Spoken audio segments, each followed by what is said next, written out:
sekarang ni masih bisnes bakso, terus masih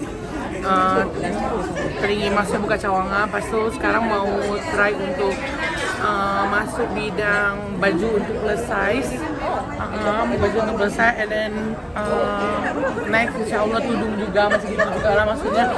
Nak try ke bidang fashion sebab udah try bidang makanan, so sekarang mau try ke bidang fashion, tapi start untuk badan-badan yang plus size. Karena kan badan-badan plus size kan susah untuk dapatin baju yang comel-comel, yang cantik gitu. Jadi mau try daripada situ. Yang bidang makanan tu kenapa nak bertukar bidang? Tak bertukar, dia masih dan dikembangkan juga. Mau try ke bidang yang lain lah, jadi maksudnya ada tambahan dekat situ. So far maksudnya memang fokus Misha sekali pada bidang keusahawanan ke? Ya betul, usahawan. Ada belajar ke? Ada belajar untuk enhance business skill ke? Kalau misalnya bisnis tuh biasalah kita masuk kelas-kelas kelas adalah gitu ya. Ada, cuman maksudnya saya lebih kepada maksudnya banyak belajar dari banyak tempat. Jadi bukan asik daripada satu tempat sahaja macam tu. Apa pengalaman bisnes yang paling diingati, yang kegagalan yang paling diingati selama berniaga? Dulu tuh sebenarnya awal tuh macam kurang confident untuk bawa masakan Indonesia dekat Malaysia. Sebab macam orang sini mungkin belum ngerti lagi macam mana nak makan, macam mana ini kenapa macam ni atau gitu. Tapi ternyata bila saya try untuk bawa masuk masakan Indonesia dekat sini dan keluarkan masakan Indonesia, ternyata alhamdulillah sambutan tu mereka suka gitu. Jadi macam mungkin sekarang ni kan banyak viral dekat TikTok, dekat YouTube apa semua yang YouTuber dekat sana buat makanan-makanan yang viral dekat sana. So I just try want to bawa dekat sini. Nak bawa dekat sini seorang Malaysia tu boleh try. Contoh yang macam pelik-pelik, yang macam pedas apa benda semua tu, I nak try bawa masuk sini untuk mereka juga boleh rasa. Jadi bukan hanya sebab bila jumpa dengan orang, Ficha itu misalnya itu cibai. Jadi dia makan, bukan nama makanan tu cibai. Ya, jadi cibai itu aci. Nanti korang Google lah, ada nama makanan tu cibai. Dia semacam tepung tapioka. Lepas tu tepung ubi yang digulung pakai yang cili flake yang minyak tu. Lepas tu sedap, memang pedas apa semua. Jadi apa tu? Kenapa nama? Sebab dekat sini kan dengarnya carut, cibai gitu kan. Lepas tu ya, itu makanan dekat sana. Jadi memang Indonesia tu satu makanan misalnya contoh berbahan dasar tepung ubi tapi bisa diolah berbagai macam. So I just nak try bawa masuk ke sini untuk mereka semua yang dekat Malaysia tu boleh try juga makanan ini. InsyaAllah maksudnya soon, ini tengah dalam proses. So memang I punya impian ke depan ada lagi membawa masakan Indonesia yang viral untuk orang Malaysia try. Tapi kan kalau dibawa masuk namanya cibai kan? Itulah. Nanti kalau dekat sini nanti Ditukar tak? mungkin tidak jauh dari Ci. Tapi bukan Cicia. Tapi nanti risau kan Ci apa tu ya? Bukan. Ni aku Masuk sikit lagi. Masuk. Macam Misha dah dipunyakan anak sini kan. So macam mana ni? Misha ada plan tak nak bawa anak dari sana bawa ke sini? Jadi sebenarnya plan untuk bawa anak yang 3 itu daripada Indonesia memang dari lama. Cuman karena sekarang ni saya masih menggunakan pasport visa artis. Maksudnya visa artis itu adalah mengikuti project. Misalnya contoh kita syuting dia masa syuting 3 bulan. So hanya 3 bulan saja visanya. So nanti renew lagi.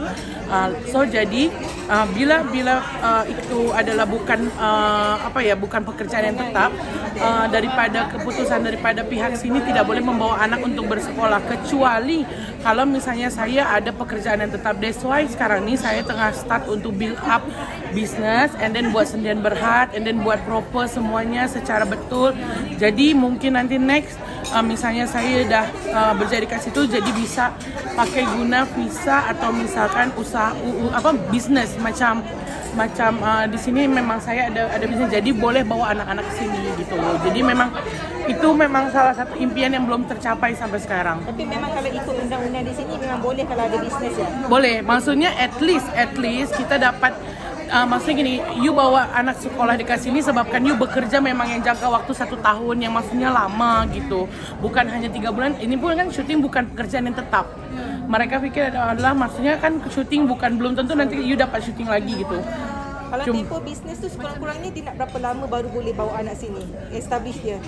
Nah ini pun untuk bisnis pun build up-nya itu ternyata bukan senang. Jadi pada saat saya buat Sendian Berhad tuh bukan terus buat Sendian Berhad langsung dapat permit, itu tak boleh juga, maksudnya kena build up juga. Jadi sekarang tuh masih slow masih ikuti step by step job. Jadi mungkin agak lama, tapi tidak menutup kemungkinan misalnya saya kalau misalnya mau cari jalan pintas nih, jalan senang, internasionalku kan biayanya kalau 1 anak, kalau 3 anak jadi kalau misalnya, tapi saya gini aja, kalau misalnya rezeki Allah bagi apapun yang terbaik untuk anak-anak saya akan usahakan.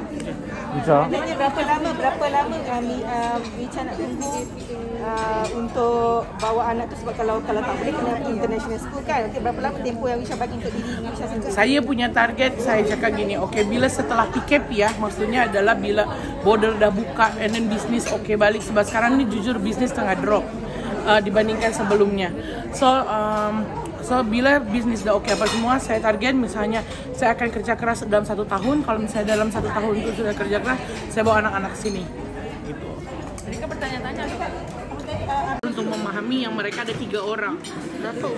Jadi mereka tuh macam iyalah pasti mahal ya Bu, maksudnya pasti ini susah ya gitu. Jadi tapi mereka tahu yang memang saya tengah usaha untuk bawa dia orang ke sini.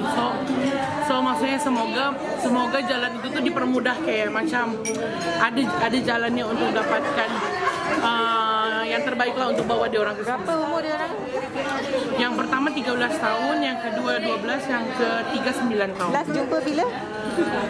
2 tahun setengah bulan ya sebelum PKP. Rindu macam mana rindu dia? Of course kadang-kadang orang tak tahu yang maksudnya gini, kadang-kadang saya mungkin sebagai komedian selalu nampak ceria depan orang, tapi kita ya kamera tuh bisa kan ceria, tapi bila ada dekat rumah, untungnya maksudnya sekarang bila saya ada keluarga dekat sini, at least ada saya untuk menyalurkan yang saya ini tengah sedih, apalagi kayak macam kemarin adik saya menikah, saya tak ada dekat sana, so jadi I just by video call macam itu, jadi nangis sendiri gitu kan, nangis nanti terus begitu emosi pasti macam sempat juga stres, kemarin tuh sempat stres juga, sempat kena anxiety apa semua untuk apa sih bila kena anxiety masa PKP itulah, maksudnya tak boleh dengan jadi takut, saya jadi takut keluar sebab takut COVID apa semua tuh, jadi takut sendiri gitu kan.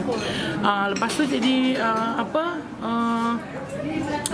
kita bila kena maksudnya kena sedih macam tu, jadi untungnya ada sekarang ada semua yang tenangkan benda tu, maksudnya iyalah dia faham dan at least kita boleh video call setiap hari dengan anak-anak. Jadi saya tu kadang-kadang aktiviti saya di rumah phone tu on call, jadi saya buat apa makan ke, saya buat apa tu ya dibiarkan, so nanti pun dia orang akan gini, Ambu itu apa, Ambu ini ya. Jadi sambil komunikasi, mana junior, jadi dia dengan adik dia apa semua, jadi on je. This is how we do this.